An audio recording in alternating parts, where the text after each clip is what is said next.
Well, hello there. Good evening and welcome to Daily Politics on Trust TV, your favorite destination for everything politics, policy and governance.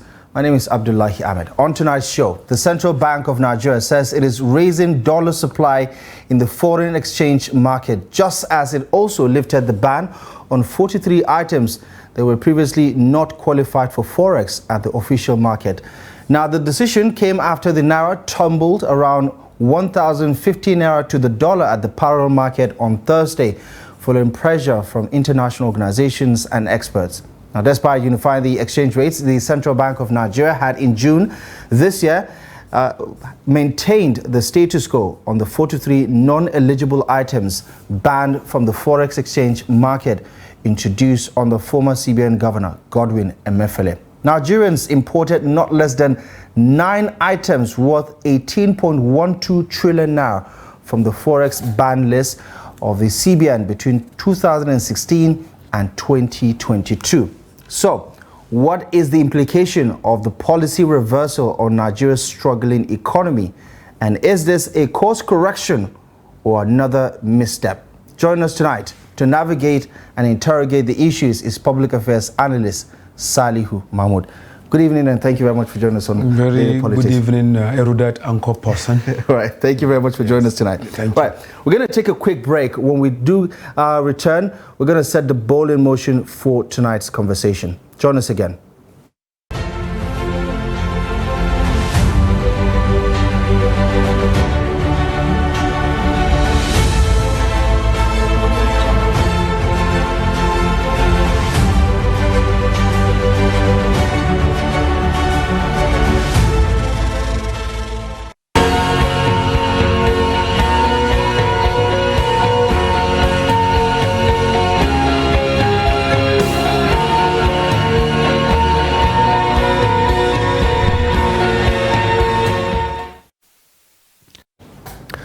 Welcome back to the program. Another policy that is dividing opinions from experts and Nigerians alike from different parts of the country, weighing in as the Central Bank of Nigeria reverses its decision to lift Forex ban on 43 items that were before now not given access as far as the official window is concerned for those items that will be imported into the country. Now, what does this mean? We're going to navigate some of these issues. And remember, tonight's conversation will give you an opportunity to also weigh in and give your take on this particular development. Let's get our conversation started now. Salihu Mahmood, public affairs analyst, is joining us tonight for the program.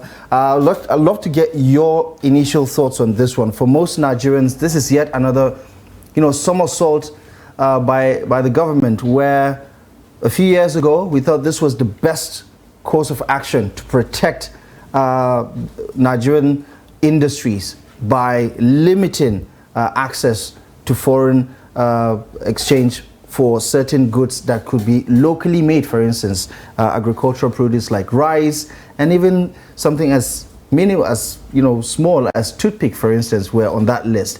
What is your take on this one? Is this a course correction or just another misstep as far as policy is concerned?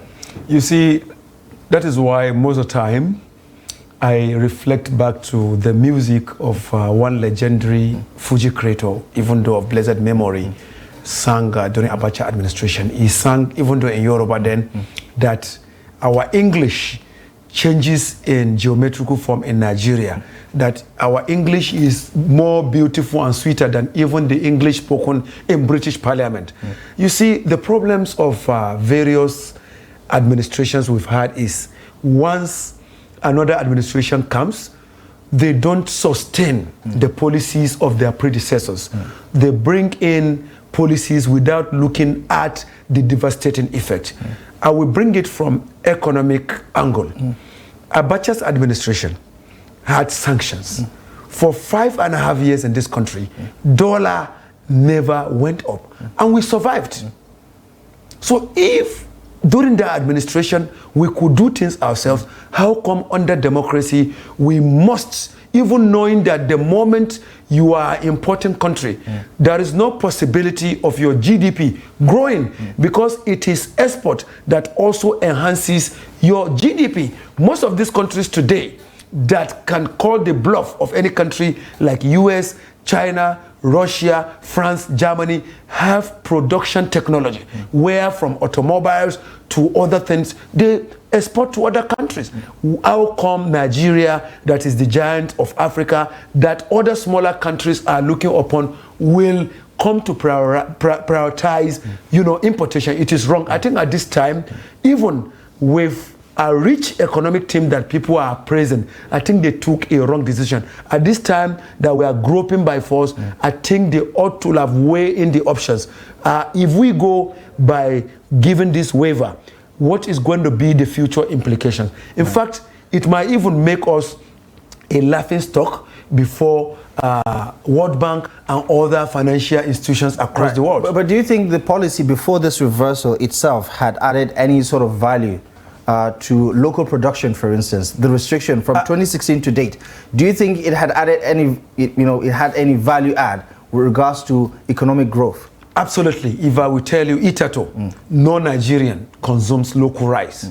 But that restriction made rice production to be in geometrical form. I have visited rice mills in Kebbi, in Niger, Taraba, and other parts of the country where Itato, rice farmers that reduced themselves to peasant farmers, now became commercial rice farmers that even they exported to neighboring countries like Benin Republic, like Niger, and even some of them went to countries like Chad and Cameroon.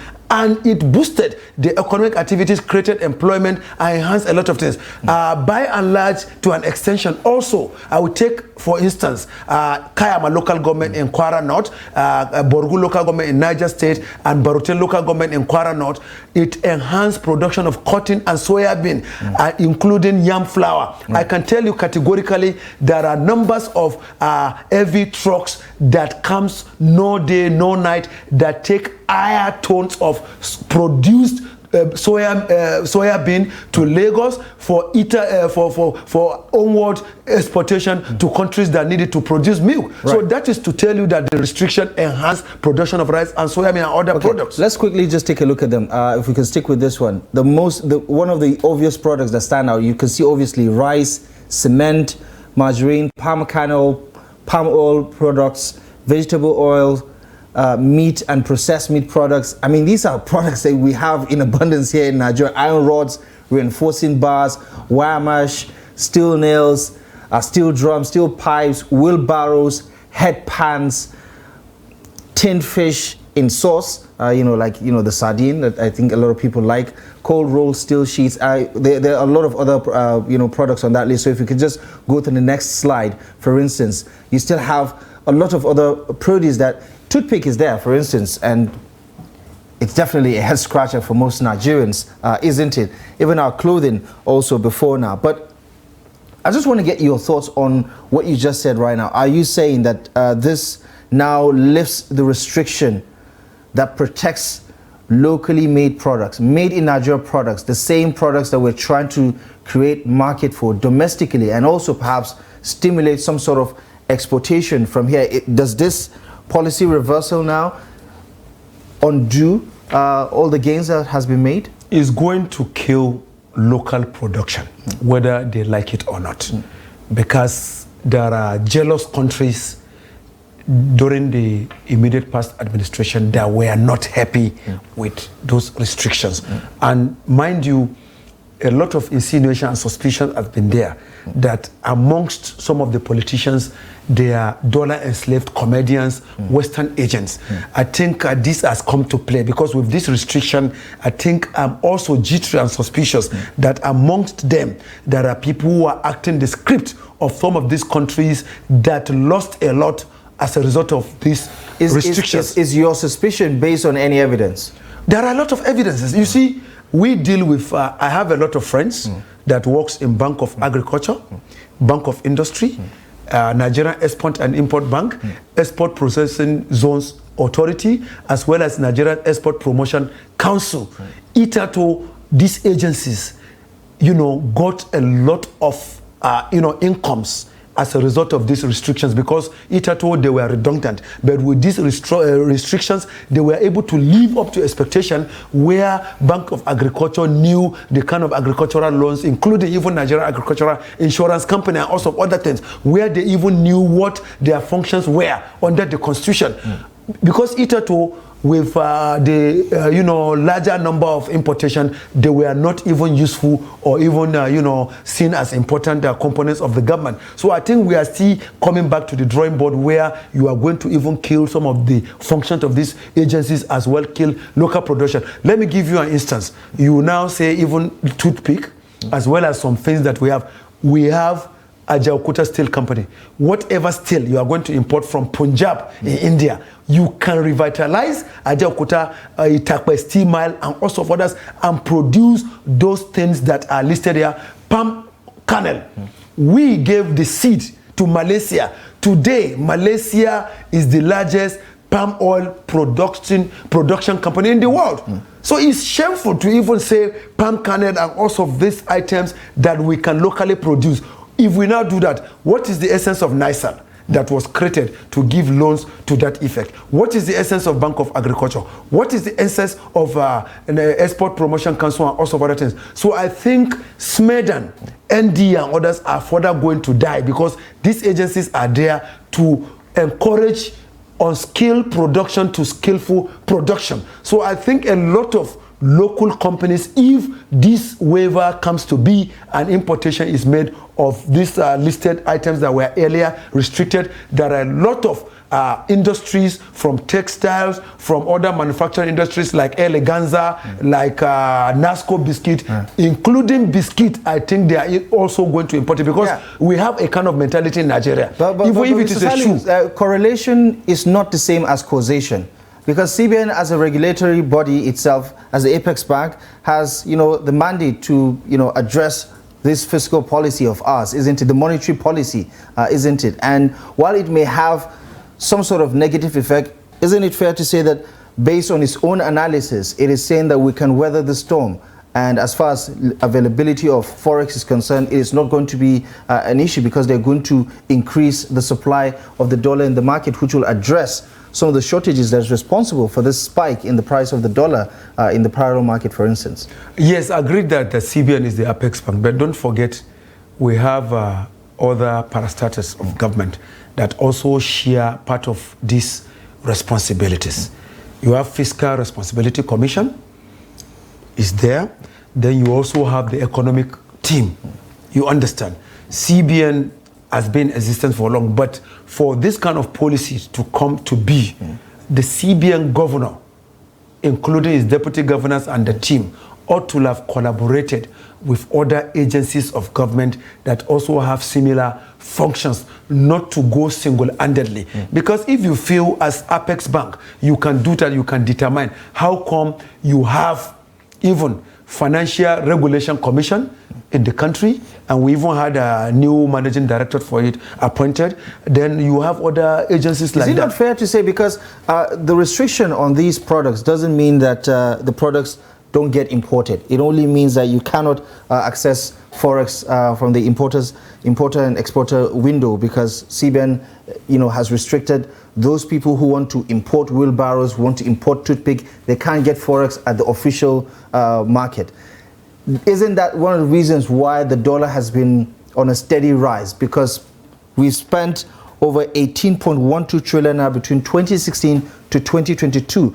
So that demand itself is a push factor as to one of the reasons why the dollar is gaining more on the naira. I know through backdoor, some had gone to black market to be able to be important, but not to the level that used to be. And I can tell you that restriction, for instance, made some automobile, indigenous ones like Innocent Motors, Itato, the military, the police, road safety don't even patronize anything related to Innocent Motors in a way which But that restriction made either maybe 100 fleets of Prado that is made by Toyota in Japan or Land Cruiser to come. You also see they, mix it with innocent motors. Then wheelbarrow, I can tell you, in southeastern part of country, through that restriction that made some of the importers not to be able to get it because they will not be able to pay the high interest, they were able to source for local steel and produce a lot of wheelbarrows and others. In fact, I and a team from Bank of Industry and some other agencies went secretly and carried out some intelligence, what have you. There were a lot of local productions of some of these listed items. But is that local production enough incentive for us to say, there's no need to consider a reversal? Because what this does is perhaps it eases the pressure of demand. As CBN says, it is going to ensure stability in the pricing as well as availability of forex. Is that not enough incentive for us to consider and say, well, maybe there's a very good chance that this will not necessarily wipe away some of the gains with regards to local production, but we could see a stability where the forces of the market could come at play, imported goods versus Nigerian goods? Let me just tell you what I don't want to say initially. You see, some of these policymakers and politicians sometimes, they do what you call divert and rule. They know how to orchestrate plans to divert our attentions. I think this is another orchestration of plan to further launder stolen monies. Because I know before the restriction, there were apprehension of brokers' equipment, some things meant for under the disguise, yes, we are importing this for this. Meanwhile, the money taken cannot be compared to the numbers of items imported. For example, maybe $200 million is taken to bring brokers' equipment. You now see it is quarter of it that is imported. The new CBN governor says, gone are those days. No more round tripping, no more illegality, no more irregularities. He can't do it single-handedly. Why don't you have faith in I don't have faith in it because he is not smarter than ICPC, he's not smarter than NFIU, he's not smarter than ESCC. If these anti-graft agencies cannot 100% achieve that, he is an economist. But you and I know that there is no place on earth where crime is eliminated 100%. I know, but you can only manage it. Some crimes are in geometrical form, while some are in arithmetical form. He is an appointee, and he has 5-year, 4-year term. If he performs, to be renewed. He has seasoned bankers that works in the CBN there. He met some people, agreed that they relieved some of the deputy governors and what have you. What about the directors there and what have you? The system is just like the armed forces and police and what have you. If you come as IG, you make your statement, you cannot completely get it to the outpost because there are commission officers, there are rank and files. They have been there for years. So if you are doing it in Abuja, it's not a must that it must integrate and go to that outpost, division or whatever. Same way for the armed forces, maybe the cantonment, maybe the geo. So the issues, that is why we say sometimes, let them always act. Let them be like enigmas. Act and don't talk. Okay. But in their own cases, they even talk more than acting. Okay, it's fair to say that you've given us the glass half empty version. Is there a glass half full version? Do you see an upside to this new development? Until we see, because I am always a realist. I'm not psychophantic. Whenever they come, they make sweet pronouncement. We wait until we see implementation. I will bring you to this Physical Policy Committee headed by Oyewole. Everybody thought it was a nationalistic service and whatever until the immediate past chairman of Federal Inland Revenue Service attested to the fact that he provided that committee with 4 billion. So let's take it from there. What does the committee need? So how are we sure that this new policy of the restriction and what have you is not also another avenue for them to siphon certain money while we are all complaining, even though it remains allegation? Let's exactly, because I want us to stick to the facts. But let's assume, right? Let's say hypothetically, if you are an importer, for instance, who perhaps, let's say you import rice, right? And when this restriction was in place, you're struggling to get forex, you have to go to the black market, pay a high fee for you to get access to that and to continue your business, right? wouldn't you say that this is a welcome development? That is if there is transparency and fairness. I'm very close. No, but if you are an importer, if you are an importer, let me support it. Any of these, let me support it with evidence. Right. It mustn't be me alone. It must be general interest. No, but I understand. Okay, so Manufacturing Association of Nigeria, for instance. So let me say this, right? Let me expatiate on the question. It's not just about your individual benefit. Yes. Because some of these importers have large businesses that employ people. So it's not just about one person getting all the benefit. We are talking about jobs for hundreds of people that were lost, because also when this particular policy was put in place, jobs were lost, isn't it? Because some of those businesses couldn't keep up because they can't afford the exorbitant fee in the black market for the dollar, for instance. And now one would say that without any, it's a no-brainer that now they would say, okay, it's fair, because every other product before now, every other item on that list, they used to get this, special treatment from the CBN. Everybody is now on a level playing field. Let me tell you, even assessment of those FOREX will be man no man, whether you know a governor or a senator, because I'm very close to IPMAN, very close to Manufacturer Association of Nigeria members. The complaints they make most of the times is even with the existence of Nigerian Export and Import Bank, it is when you have backbone or somebody gives you a covering note that you do that, no matter how beautiful the assessment is.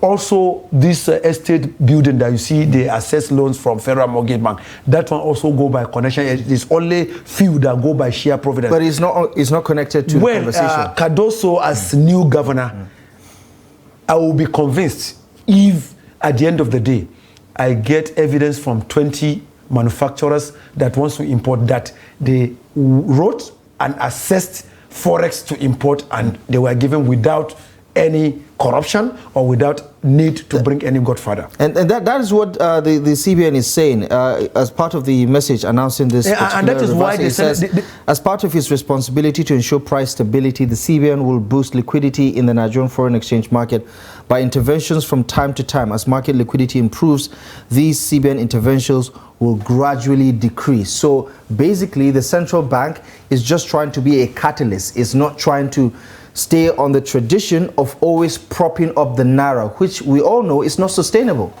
Well, we have standing committees in the Senate and House of Reps too. So I think this is the time for them to also oversight. Because I won't go by the pronouncement of the newly appointed, because it is very possible he wants to impress the commander-in-chief. But sustainability is what matters. So this is the time, since we have a legislature there. Is it not fair to say, Man Sali, that you're judging him by someone else's performance? Because no. The man is barely a month in office. Same way when Emefiele came on board, mind you, he was appointed by Jonathan before, Buhari still left him in office. There were a lot of pronouncements in positive, this and that. At the end of the day, what happened? So we wait until we see, some of us are people that hold brief for the people. We are mouthpiece and watchdog, because sometimes the Meshai joined, the Mesuya Alamala joined. What I hear, Cardoso might not hear, because he has convoy, he has routine of security, but like me, who knows me? So the issue I'm saying, we wait until we see. And that is why I'm throwing a challenge to the two chambers of the legislature, because they of course have standing committees on finance that supervises CBN and other what have you. So let them also, because they have people who are chartered accountants and accountants, this is the time for them to also show Nigerians that they are there to protect our interests by collaborating and supporting this policy of Cardoso for us to see how it can help the society. Right. But I won't conclude by supporting, because I am always difficult to act like a sycophant. It has affected us severally. The House of Representatives just this week also called the attention of the CBN to adjust some of its monetary policy to especially focus on this particular issue where we're seeing the naira continue to do poorly against the dollar. Right now, the figure in the black market is around 1,015 naira or so to the dollar. But for the average Nigerian right now, who just wants perhaps to see the economy grow, even though recently the economic growth projection was revised down to 2.9%. We do know that it is a global phenomenon that the economy globally is not in a very good position. We're still not yet to pre-pandemic numbers as far as economic growth is concerned. Even the developed economies are still struggling, dealing with interest rates and issues around economic expansion, for instance. Give me a sense of what the average Nigerian should take away from this. For people who say, listen, we just want to get the best product in the market for the most affordable price. Isn't this good news, especially when you talk about easier access for importers of some of these commodities? Is that not a good angle to look at? A layman in the society hardly cares about this. Importers are bigger people. Yeah, but who are the consumers? The consumers are the general public. Yeah. But I tell you, there are certain things that directly... Okay, let me give you an example now. The introduction of POS. Look at, even in our local communities, you can now make transaction. That has helped the economy, and that has directly improved the livelihood of people. But this kind of policies, I think, is for the middle class, because for you to be an importer, you know, even to get the license and also of other formalities. So that is why the Nigerian people today, with the removal of subsidy, even though they are saying it's for our interest, Nigerians have seen that the removal of subsidy has made transportation to go high, price of foodstuff, even price of living. So no matter what policy you bring now, if it is not, even with the palliatives now, how many people can the palliative help in homes? When you have 5 to 10 children, you pay school fees, you pay rent. So I think some of the policies that the Apex Bank should even bring that will directly improve the livelihood and economy of the common person should be entrepreneurship. Okay. There should be a kind of digital entrepreneurship training where, whether you are hairdresser, taxi driver, you sell amala, tuwon shinkapa, your business can be digitalized and integrated by CBN. After all, we have NISAL. How many of the common people doing this kind of businesses benefited from soft loans from NISAL? No. Even some of the loans that were given were by connection and by fiat, where it is from a senator, it is from a governor, which ought not to be. Okay, let's take a moment, because we're dealing with a lot of variables here as far as the Nigerian economy is concerned. While the CBN maintains a very critical position as far as the monetary policy is concerned, we do know that it is not the only decider as far as where the trajectory goes. But anyway, we're going to take a moment's break. When we do come back, we're going to open the phone lines so you can be a part of the conversation. Feel free to weigh in. If you have a thought, you have an opinion that you would love to share with us regarding this new development, feel free to be a part of the conversation. More on this after the break in just a moment. It was never a consensus. We did all our best. You see, in politics, you give your contribution to the best of your ability. If you want, I'll forward to you this statement. You go to this bank and verify. But there are people who say not spending money is not a virtue in itself. Let me finish. But there's so much to be done. Let me finish. Now, you don't allow me to explain myself. The recent development shows abductions are now a factor of informants embedded in community. It's not about the people of Katsina to say that, no, during my administration I was able to stop insecurity. No. It's about collective responsibility for all of us. And what we should ask ourselves is not what has been seen, is the life better? Are there more people who are unemployed who are not become employed? Is the level of corruption has gone down? Is there inclusion? All those issues. We're actually a gas country with associated oil. Our focus has always been on oil, that we have never paid significant attention to gas. To do it effectively, we need to have honest conversation with ourselves. Government needs to come down from its higher horse and communicate with the people and build trust. There must be a solution. We cannot continue this way. They must come back to the table and agree. So whose child will do deny education? All these children that sit for jam, they want to go to higher institutions. But just a short while ago you were saying that why bring 10 children when you cannot cater for them? So why bring more universities when you cannot cater for the existing?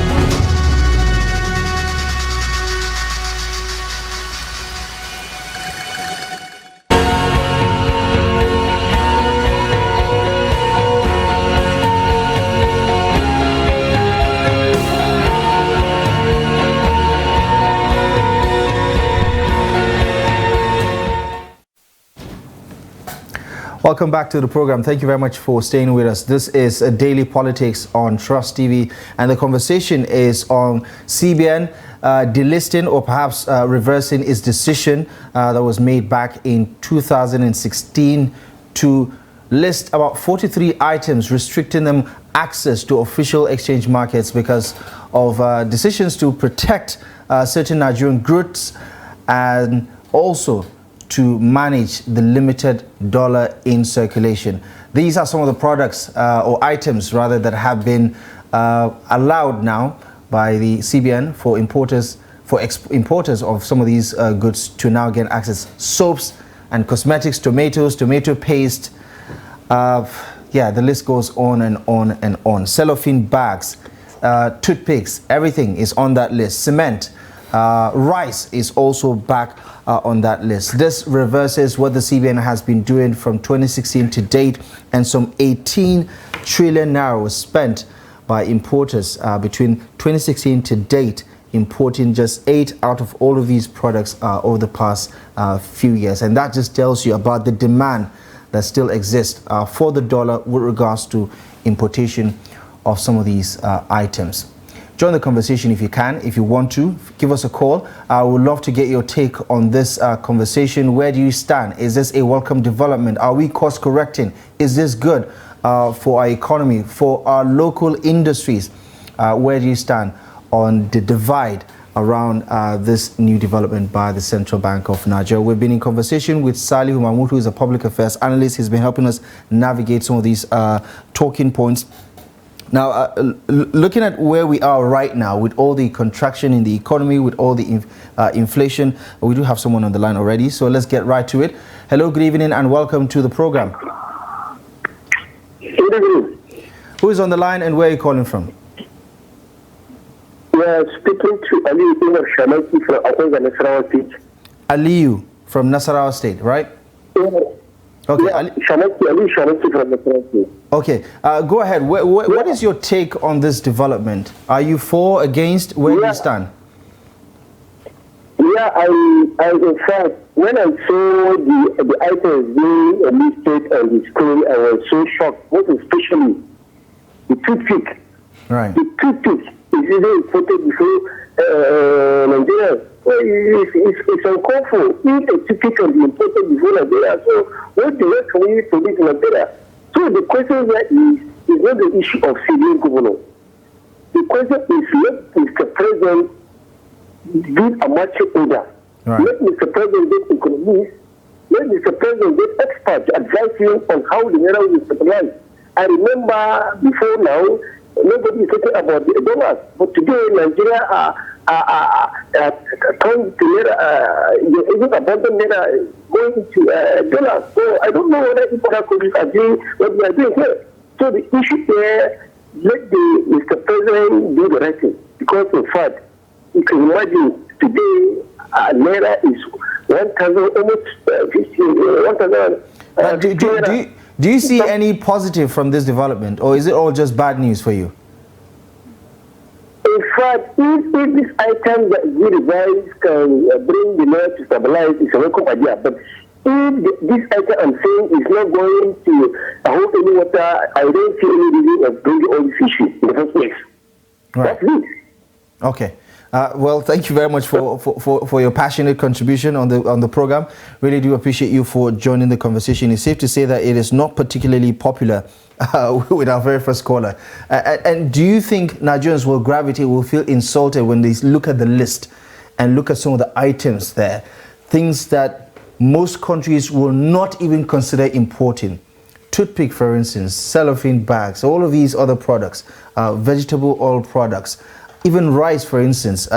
Isn't it a matter of national pride? But before I get your response, we also have someone else on the line. Hello, good evening, and welcome to the program. Hello. What's your name and where are you calling from, please?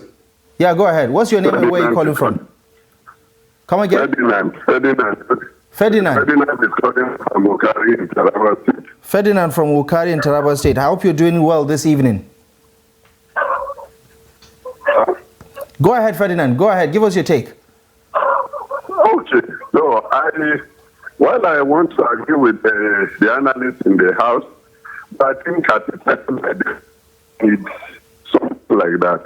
I think digitalization is what we need. The local industry sometimes take advantage of a situation in the country, and now price of things are very high. All we need is liberalization. Let the goods, external goods come in, compete with our local goods, and possibly subdue the prices of items.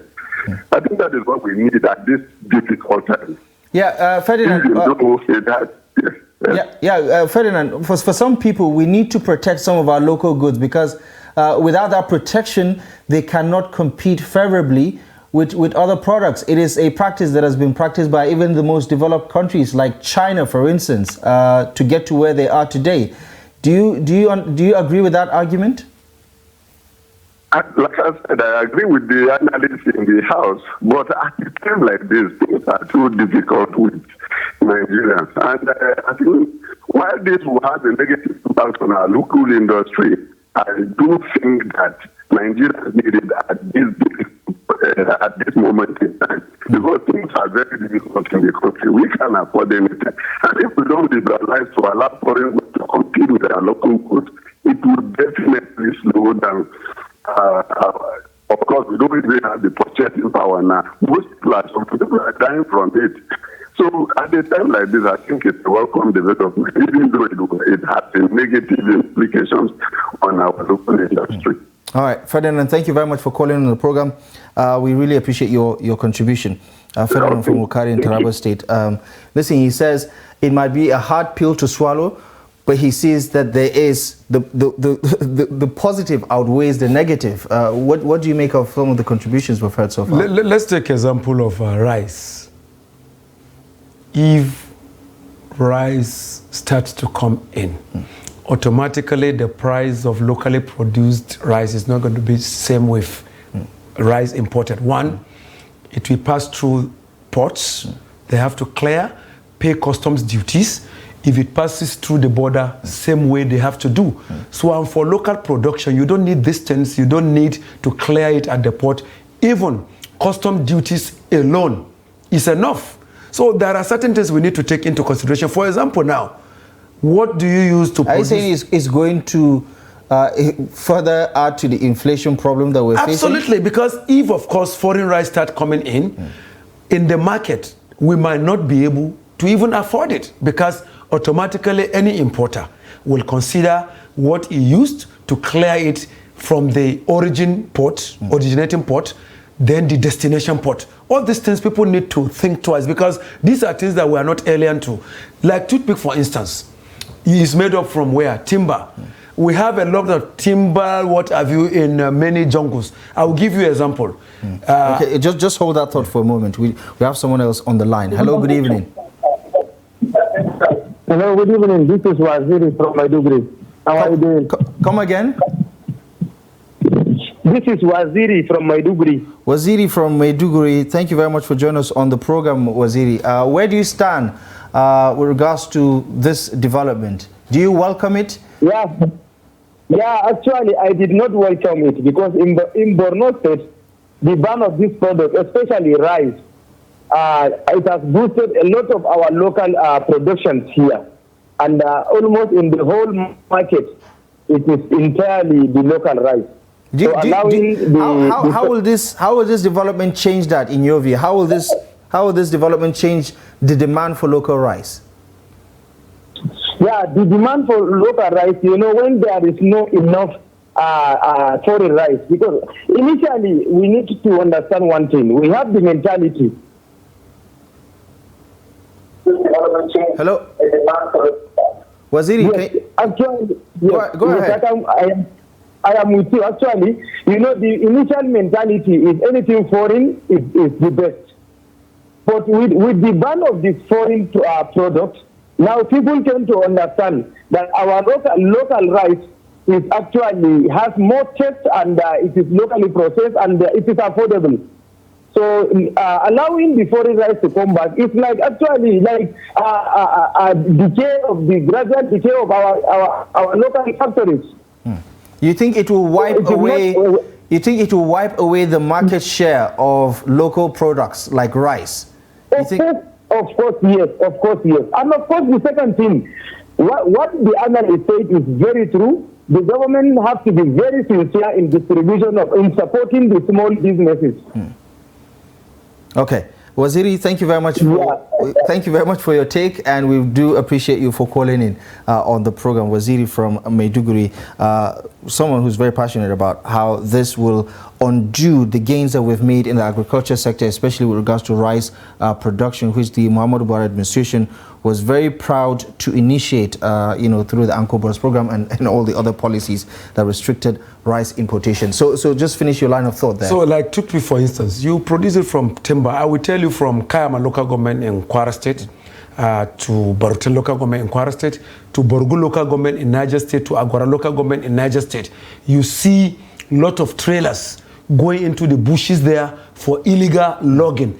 And some of these timber locked. Do you know where they are taken to? They are taken to neighboring Benin Republic and Burkina Faso. If that can happen, that is to tell you toothpick can be produced in Nigeria. I will take from when we used to have Zamfara Teslas and Gusau. We used to have United Nigerian Teslas where the likes of Adam Oshomole worked in Kaduna. Then, no Nigerian cares about any textile from foreign country. Today, there are textile products that are imported from Dubai, where the percentage of income Dubai is getting is more than 60%. Go to the textile market in Dubai, United Arab Emirates. Half of it are imported by Nigerians, where the United Nigerian textile industry in Kaduna revitalized those of Zamfara. It would have been so. The palm kernel go to the entire southeast. They produce red oil. Okay. So you have no business importing. This is like a slap to it. Then again, yeah. Just before you continue, let's give some of our viewers an opportunity to join the conversation. Hello, good evening, and welcome to the program. Who is on the line, and where are you calling from? My name is Ibrahim Idris. I'm calling from Kogi State. Ibrahim Idris from Kogi State. Thank you for joining us on Daily Politics. What is your take on this conversation? My take is that I am in support of the man sitting right there. That I'm not in support of lifting the ban on the importation. Well, it's not necessarily lifting a ban on importation, but access to Forex. These goods are still being imported, but those who are importing it for the past, from 2016 to date, before this announcement, they've had to get their Forex from the black market, for instance, from the parallel market. They can't get it from the importer-exporters window or the official market as we know it. So what the CBN is doing right now is not necessarily lifting the ban on the importation of the products, but lifting the restriction on getting access to Forex, so that you can import these products. That is why. Hello, Ibrahim. Okay, we've lost our connection to Ibrahim, but you seem to be very popular with our viewers today. Why do you think Nigerians share this sentiment? No, because you see, we are a people that wants to move from developing country to developed countries. Let me give you an instance. I was in New Delhi in 2013. From rail transport to order, I went as far as Punjab. Entire part of Punjab produces steel and export. India were also colonized by the British, even though they got independence in 1947 and we got in 1960. But today, even human export is being made by Indians on IT.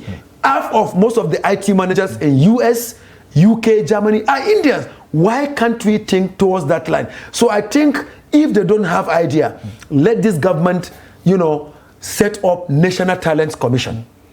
Rather than allowing people to study theoretical oriented courses in universities and polytechnics, let people continue and start to study technological relate, because we have the skills. If we can export people like Jelani Ibrahim, who designs for GM and host of others, why can't we produce this locally? Do we want to continue to grope in darkness by being called developing countries? Nigeria has no business being grouped with countries like Rwanda, Burundi, Ghana. Who are these countries to Nigeria? Look at Malaysia. Like I told you, palm kernel seed was taken, and today they have become the highest producers of palm kernel in the world, palm oil.